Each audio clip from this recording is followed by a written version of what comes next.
Rand, I need another episode of Fully Cinematic. Destination weddings are all the rage in rom-coms lately, from last year's Anyone But You to J-Lo's Shotgun Wedding to George Clooney and Julia Roberts reuniting in what else? Destination Wedding. Romance and shenanigans popping off in exotic locales where a couple of Americans are set to tie the knot seems to be the new wave. And now there's a new entry in this weird subgenre. So get your shots, grab your passport, and join me in Economy Plus as we head overseas to a Costa Rican wedding. And oh yeah, there will be spoilers. Gentle piano music leads us to a young woman sitting in a tree on a beach at sunset until she's greeted by a bearded longhair who pops the question after admitting that he regrets dropping her like she was hot. When she questions his availability, he suggests that the woman pictured in recent posts with him could just be a barista who served him coffee, or his cousin. Of course, this boy turns out to be a dream. The chick from the tree, Emily, a school nurse, is daydreaming at work. She fell asleep while cyberstalking her ex, Shane, the beach guy. When she wakes up, she explains to her coworker Bonnie over Jello, and she's been safeguarding her friends Jamal and Phoebe's wedding bands, which they'll exchange at the upcoming ceremony in the title. Emily's been learning preschool Spanish in preparation for the trip, and because Bonnie knows how klutzy her friend is, she gives her a first aid kit for the journey. In a nod to Emily's airheadedness, she also has to clue her into the fact that she almost walked off without the rings. After arriving safe and sound at the airport, Emily decides to pass the time waiting for Jamal's cousin, who's her ride to the hotel, by stalking Shane's socials yet again. She's interrupted by Jamal's best friend and best man, Ryan. When the startled Emily asks about Jay's cousin, he explains that his aunt married Maul's uncle, which technically makes them family. So he's the cousin she's waiting for? Ditsy knocks over her chair and refuses Ryan's offer to help with her luggage. Not in the mood for his small talk, Emily insists that they skip the scenic route and head straight to the telly, which has been switched for a rented villa, which Ryan found. When Em reunites with the happy couple on the beach, they justifiably ask about the whereabouts of the bands, which were handed down through the generations from Phoebe's great grandmother, pointing out that she lost their house keys 6 times while crashing with them. When the BFFs are alone, Phoebes asks Emily the question that I wanted answered. What the do you have against Ryan? Unsurprisingly, she dodges it, pointing out that she never said she disliked him. But Phoebe reminds her that since they've known each other since they were 12, she can tell when she's lying, bringing up examples from the past. That night, M resumes cyberstalking, and the following morning, she's so busy throwing shade at Ryan and watching Phoebe's newly arrived mom making her anxious that she doesn't notice when her bestie drinks her pineapple smoothie, which Phoebe is allergic to. Emily's also discombobulated from seeing Ryan without a shirt. Fortunately, the groom, a doctor, saves the day with Benadryl from Emily's first aid kit. Despite Ryan's warning, M takes the bridal party, which includes Jamal's sister Taisha, on a tour on scooters. As Ryan predicted, it's a disaster, and he and the guys, including the father of the bride and the groom, Bruce and Harold, come to the rescue in Ryan's truck after Taisha calls her big brother. Of course, Emily's irritated by her nemesis being proven right and reluctantly heads to Manuel Antonio Park with everybody else. Unsurprisingly, the pickup's full and she has to ride in the back alone. Once they arrive, the guys like the scenery so much that they ditch their fishing plans to hang out with Team Bride. However, Ryan suggests a secret beach nearby, which everybody loves. But when white-faced monkeys steal Emily's bag, which contains the rings, unbeknownst to the rest of the group, she insists on chasing them down, and Ryan insists on accompanying her, which is fortunate because he's there to save her from a poisonous fer-de-lance viper, which she mistakes for a stick, though she still claims that she doesn't need his help. And he claims that Jamal would never forgive him if he left her on her own. Mm-hmm. Meanwhile, the others go to the seaside grill for lunch. Although Ryan's friend Esteban explains that the monkeys frequent an area that spans hundreds of acres of jungle. While Esteban marks places to search on a map, Emily borrows Ryan's phone to tell Taisha the truth and to talk her into stalling the rest of the group.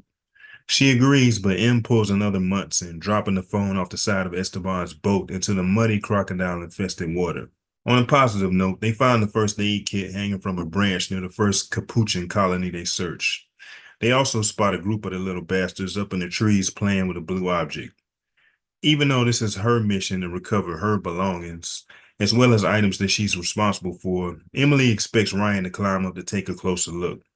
When he confesses that he's not comfortable with heights, she pulls a Looney Tunes plan straight out of her ass, involving luring the monkeys closer with a banana that Ryan just happened to have in his pack while he grabs whatever these little are holding. Naturally, this cockamamie plan fails, since the white faces can see M the whole time, and they steal the map from her and haul ass with it when she ignores Ryan's warning. But the furballs do leave the blue shit behind in the tree. Forced to do her own dirty work, Emily scurries her ass up, stepping on Ryan's face in the process, only to realize that the blue shit is her bikini bottoms. Ryan makes a joke about this revelation, which in turn sets Emily off, causing her to unleash a tirade, accusing him of wanting her to fail like he supposedly did by showing her up with the villa, the private beach, and supposedly competing to be a better friend than Jamal and Phoebe. You'd think that the sudden rainstorm would take priority, but no. She keeps going, and Ryan finally loses his temper when she reluctantly admits to dropping his phone in the river. Emily's claim that this mishap wasn't her fault leads Ryan to list all of her recent ups. After they argue like a toxic married couple, Emily storms off and turns back, calling for Ryan in record time before becoming a victim of the same mudslide that got him. After using the first aid kit to patch up a scratch he got on the way down, she apologizes for stomping off earlier. Meanwhile, Taisha and Phoebes bond over the robes that the latter hand-painted for the girls. Relax, it's not that type of movie. They're just friends. When the rain stops, Ryan tries to be chivalrous and suggests Emily go on without him, since the fall gave him a limp. But having no idea how to get out of the jungle, M nixes that idea. Instead, he sets his hammock up for her. But Nurse Emily refuses to let her patient sleep on the ground, and they share it. Ryan opens up about his decision to move from Chicago to Costa Rica, where he started a sightseeing business. Emily finally confesses that she lost the rings and feels that Phoebe's mom, Sue, is right to call her Emily Calamity. But Ryan does some heavyweight cake baking, claiming that she's a great friend to the bride and groom. He also suggests she get some sleep while he keeps watch, but M offers to take turns with them. Predictably, it's clear the following morning that she slept all night and is rudely awakened by an overfamiliar tarantula. But she denies that anything was wrong when Ryan mentions that he heard her scream. And almost immediately, Emily's their breakfast into the stream where Ryan's washing his clothes. Back at the villa, Harold and Bruce plot out search vectors for the MIAs on a map, but Taisha reassures them that they're okay. She then pulls an audible and claims that Ryan's showing Emily where to find rare tropical flowers for the bouquet. They ignore that bullshit and focus right back on the map until Ty convinces them that she's been tracking them on GPS and that they're currently on Highway 142, which sends the dads on a wild goose chase. Far from any highway, the lost couple make it to a narrow wire bridge that's a little too far up for Ryan's fear of heights. Elsewhere, Jamal and the guys find Ryan's truck, and Harold theorizes that the missing members of the wedding party may have just caught the fever in the jungle, as opposed to jungle fever, because, they're both. On the contrary, Emily is holding Ryan's hand at that moment, but she's doing it to coax him across the gorge. Back at the villa, Sue talks about the missing maid of honor, who Phoebe weakly tries to defend. Taisha breaks the tension with humor as the three of them have a sip and paint session, and Phoebe jokingly proposes to her. But it's still not that type of movie. In the wilderness, Em admits that she's sad that their time together is almost over, but quickly forgets all that bullshit when she spots items that the Capuchins stole from other tourists, including the map. As the search for the rings resumes, Emily thinks she hears the ringtone she uses for Shane. When she glimpses a strap in the mud pit, Ryan lowers her toward it using vines. You know where this is going, right? You guessed it. She goes face first into the slime. And when Ryan tries to help her up, she pulls him in too. And the strap turns out to be connected to a fanny pack. On a brighter note, Emily hears a noise which leads to a waterfall that even Ryan didn't know about. After they rinse off, Em admits that she's jealous of Ryan's globetrotting. When he asks if that's why she doesn't like him, she points out that he's always been cold and distant during their interactions in Chicago, and she assumed that he had a low opinion of her friendship skills regarding Jamal and Phoebe. But Ryan confesses that he was masking his distaste of Shane, who he believed didn't treat her right. In fact, he suggested that the soon-to-be newlyweds invite Emily to crash with them after her breakup, which would give him more opportunities to see her. Emily then realizes that Ryan moved to Costa Rica partly to avoid her. At the beach, Phoebe freaks out, worrying about her friend until Jamal reassures her. But said friend finally makes it to civilization with Ryan. They've arrived at Pura Vida, a hotel run by his friend Camille. On Emily's balcony with a view of a volcano, they reunite and Em is jealous of Camille until Ryan informs her that she's a good friend who has a girlfriend of her own. Shit, maybe it is that type of movie. After spilling that she's recently realized that she wasted a lot of time waiting for Shane, Emily gives Ryan a big wet one. At the villa, Jamal lets his fiance and little sis know that Ryan emailed. Before they leave, Camille gives Em a bunch of bird of paradise flowers. And when she reunites with her friend on the beach, Phoebe explains that she booked the Justice of the Peace for the wrong weekend, while Emily confesses that she lost the legacy bands. Phoebe forgives her and asks that Shane send an email and wants that old thing back. When Bonnie zooms, Em admits that she's not optimistic about a relationship with Ryan because he lives so far away. But Bonnie reminds her that she's always wanted to travel. Jamal breaks it to Ryan and Shane got in touch, and Esteban arrives with Emily's missing bag and the rings. This leads her to interrupt Sue just before she rents out a country club for the type of wedding that Phoebe specifically doesn't want. Emily delivers the news that the dream wedding's still on. She then finds Jay and Ryan surfing and tells them to get ready before letting Ryan know she wants to make it official with him and no longer wants Shane. A little later, everyone assembles at the secret waterfall where Emily reveals that she became ordained online and marries the groom and bride, who wears a bird of paradise matrimonial headpiece that Emily personally made for her.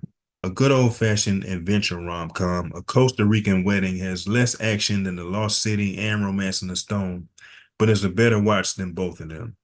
It does a good job illustrating how stalkers come in all shapes and sizes, too. Emily gaslighting herself into believing the woman her ex was hugged up with in multiple posts on his socials is pretty realistic. Not to mention the fact that some people are virtually allergic to personal accountability. And it's funny that everyone knows Em's a stalker. Ryan and Emily may not break up, her rebound notwithstanding, but their relationship could still suffer due to her untimely demise. After all, she's so reckless and accident prone that her friend gave her a first aid kit as a going away present. There's a subplot about Sue constantly disregarding her daughter's wishes that never gets resolved. She's pretty dismissive of her friend as well, which is actually pretty true to life. And Taisha's habit of changing the subject to diffuse tension, stemming from her non-confrontational nature, is both effective and hilarious. Leading lady Rhiannon Fish is thinner and oranger than I've ever seen her, which especially stands out given that Emily has a Trump tan long before her plane lands in Costa Rica. But that's honestly the only complaint I have, which is really just quibbling. I mean, they can't all look like J-Lo. As rom-coms go, this Destination Wedding delivers both the romance and the comedy in abundance, and happens to be the best such nuptials-themed flick in years. Without J-Lo, anyway. Here's a fun fact for students of viral history. Crystal George, who got famous as hashtag HurtBae for a 2017 video of her crying through her ex Leonard's confession that he cheated, is one of the movie's co-stars. She plays the groom's sister, Taisha. If you've got an hour and a half to kill, tune in for the laughs and exotic cinematography, but stay for the talented cast and the fast-paced story. There are much worse ways to kick off a date night. My favorite part of the movie is Emily's bewildered reaction to getting quote-unquote monkey mugged. In other news, it's time to check out a comment from another video. After watching the John is accused of sexism video, the expert 843 said, I remember when this happened. I had a similar situation happen to me in another group years ago. After some exchange between her and the people who didn't see my comment the way she did, she admitted that she was wrong. She said she took my comment to mean something else because of her own personal experiences. Yeah, there's a lot of projection going on out there, expert. Shout out to the expert 843 and everybody who hit the like button, dropped a comment, and subscribed to the channel. But I had enough of this conversation and I'm logging the fuck off. Fully cinematic.